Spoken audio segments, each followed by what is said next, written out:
नमस्कार।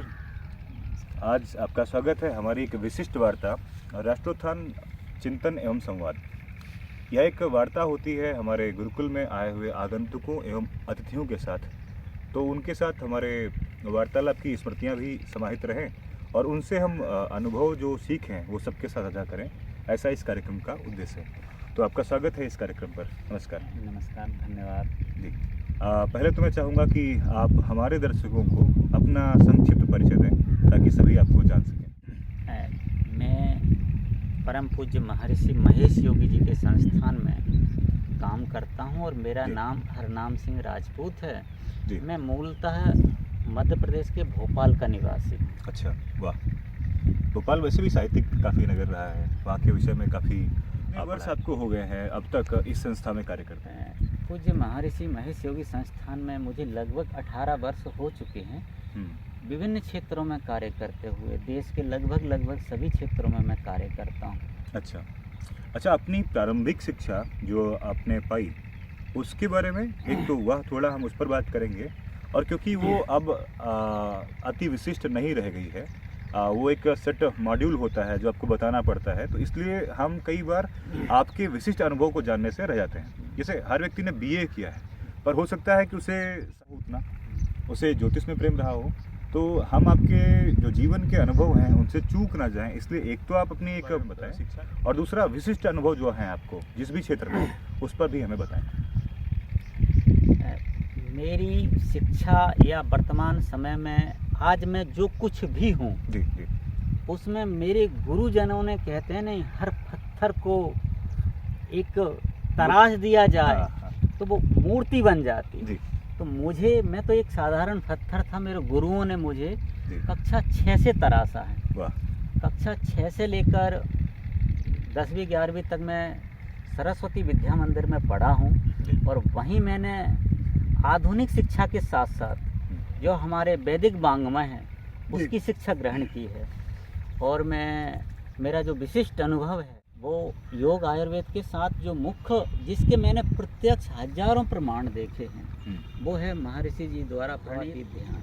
अच्छा, तो आप योग जानते हैं, आप आयुर्वेद के विषय में भी जानते हैं, और भावातीत ध्यान में आपको दक्षता प्राप्त है, ऐसा हम माने। अब क्योंकि अभी हम आध्यात्मिक प्रश्नों पर तो आएंगे, इसी के साथ हम पहले आपसे जो जुड़े अनुभव हैं वह भी हम चाहते हैं कि हम सहज कर रखें।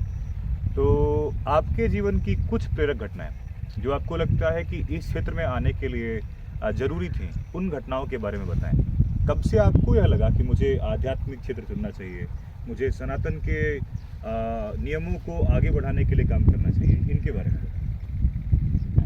जैसे कि आपका प्रश्न है कि कौन से ऐसे प्रेरक घटनाएं रही हैं जी। कि जो कि आपको इस क्षेत्र में लाने में जिनका महत्वपूर्ण योगदान रहा हो। तो मैं साइंस का विद्यार्थी रहा हूँ, और ये कुछ भी कहिए, साइंस की प्रकृति कहिए कि व्यक्ति प्रैक्टिकल में जो देखता है प्रत्यक्ष पर विश्वास करने वाला बन जाता है, विश्वास करने वाला बन जाता है, खोजी भी बन जाता है कहीं ना कहीं। और वो खोजी होता ही है क्योंकि उसके मन को फिर बहुत सारी चीजें खोजना पड़ती हैं कि मैं क्या हूँ, क्यों हूँ। ये तो मूल प्रश्न है, अब मौलिक प्रश्न है।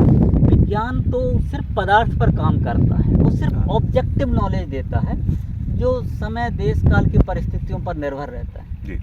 परंतु जो आत्मपरक ज्ञान होता है, सब्जेक्टिव नॉलेज होता है, वो देश काल की परिस्थितियों से भिन्न होता है, कालातीत होता है, कालजयी होता है। तो इसलिए मेरी जो प्रेरक घटनाएं हैं जीवन की वो सिर्फ यही थी कि महर्षि जी ने अगर भावातीत ध्यान, सबसे पहले तो ये शंकराचार्य जो वैदिक गुरु परंपरा है उससे प्राप्त ज्ञान है, और जो वर्तमान समय में जिनको हम महान साइंटिस्ट कहते हैं, प्राचीन समय में जो ऋषि मुनि हुए थे, जैसे साइंटिस्ट को हिंदी में वैज्ञानिक कह देते हैं, प्राचीन समय में उनको ऋषि महर्षि कहते थे। और उन्होंने जिस ज्ञान का सृजन किया, जिस ज्ञान को दुनिया के सामने लाए, वो कालातीत कालजयी तो है ही, उसको कोई भी व्यक्ति अनुभव कर सकता है बस उन सिद्धांतों पर चलकर। तो मेरे जीवन में सबसे पहले यही था कि मैं इसको देखूंगा ये है क्या। मैं पैसे बहुत कमाता था पहले, जो मेरा मोटिव है कि मैं क्यों उस चीज़ को भी छोड़कर यहाँ आ गया। कि होता क्या है कि एक छोटी सी घटना बताता फिर हूँ भी आपको। देखिए ना, कोई एक तो रहता है कि यहाँ से मुझे लगा या मुझे इस साइड जाना है, तो क्या ये बचपन से ही उसको रुझान रहा या कुछ ऐसा हुआ कि अब मुझे ये छोड़ना है और उधर जाना है? नहीं, बचपन से अध्यात्म में रुचि तो थी ही, जी जी। लेकिन मैं प्रैक्टिकल लाइफ जीना चाहता था। हम बहुत कथाएं हाँ, सुनते तो वह वही क्षण हमें बताएं कि वो कौन सा एक मार्ग, एक बिंदु बना कि अब हमें इस ओर जाना है। मुझे साथ दुर्घटना हुई, और वो दुर्घटना इतनी भयानक थी हम्म, कि मुझे उस क्षण में सिर्फ इतना याद है जी।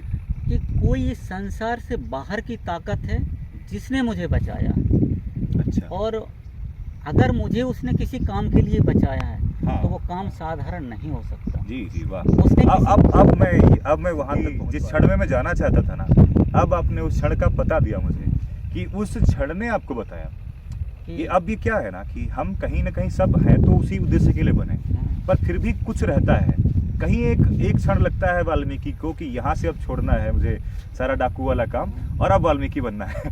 ठीक है, तो वो चीज़ मैं लोगों के जीवन में खोजता हूँ ताकि कहीं ना कहीं अन्य लोग भी उससे अपने आप को जोड़ सकें, और अगर उन्हें ऐसा लगता है कि उनके अंदर भी कुछ चल रहा है तो वो भी इस ओर आ सके। तो कभी कभी लगता भले ही है व्यक्ति को ये हम कर रहे हैं जी लेकिन प्रकृति ने आपके लिए निश्चित कर रखा है। जी मैं अपने खेत पर था, चूंकि किसान परिवार से हूँ, जी। तो बिजली की जो ट्यूबवेल की मोटर थी वह चल रही थी। हम्म, कहीं कोई तार छोटा सा कम पड़ गया था, हम्म, तो वहाँ बिना केबल के, जिनको हम एकदम नंगा तार बोलते हैं, हम्म, उन तारों को लगा दिया गया। हम्म, मुझे पता है कि ये तार यहाँ पर हैं, इनमें करंट है, इनसे दूर रहना है, हम्म, लेकिन पता मुझे नहीं है कि मैं वहाँ कैसे पहुँचा।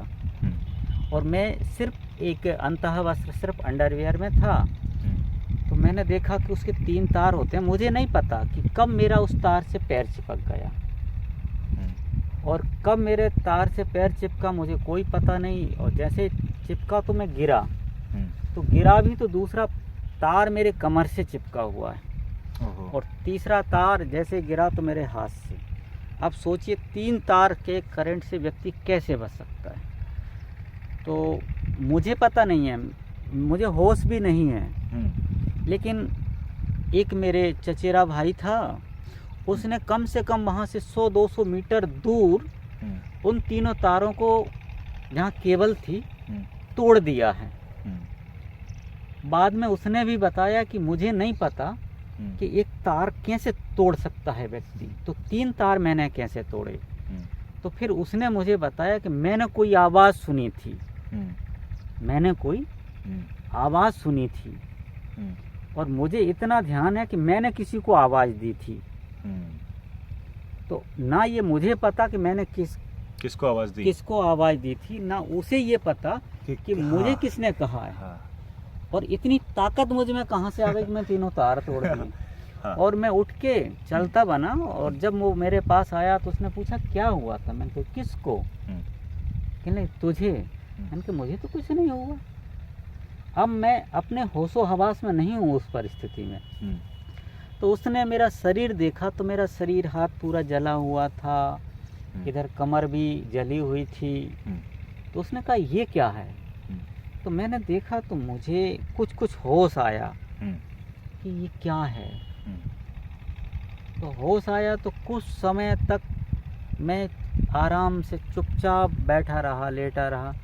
उस समय वो मुझसे क्या कह रहा है मुझे नहीं पता।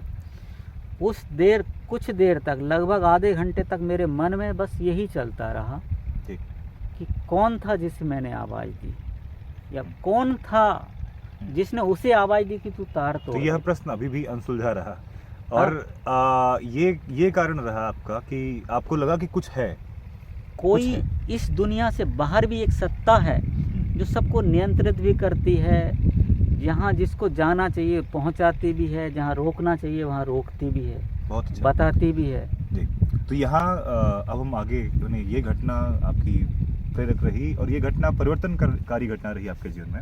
महर्षि जी कैसे बस मिले? उन्हीं की उसी मिले कैसे वो? बस उसी खोज में मैं था हाँ, कि कोई मुझे बताए कि कौन था या कौन वो सत्ता है जो आपका रक्षण भी करती है, पोषण भी करती है, संवर्धन भी करती है। जी।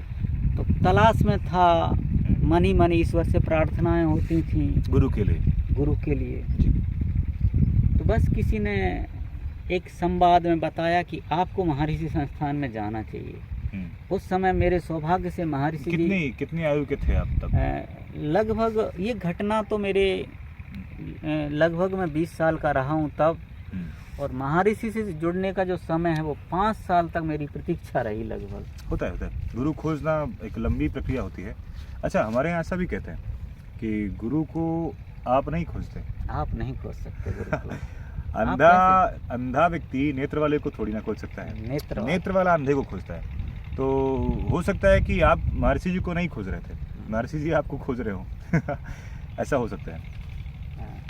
अच्छा, अभी क्या करते हैं कि आपके साथ मेरे पास लंबे प्रश्न हैं और भी। हम इस वार्ता को संक्षिप्त रखते हुए इसे आज यहीं पर विराम देते हैं, और कल फिर इसे अगले भाग में हम अन्य प्रश्न भी महर्षि जी के जो अनुभव आपको प्राप्त हुए, उनके साथ आपने क्या सीखा उनसे, और हर मनुष्य को उनसे क्या सीखना चाहिए, इस पर हम आगे बात करेंगे। चर्चा। नमस्कार। नमस्कार।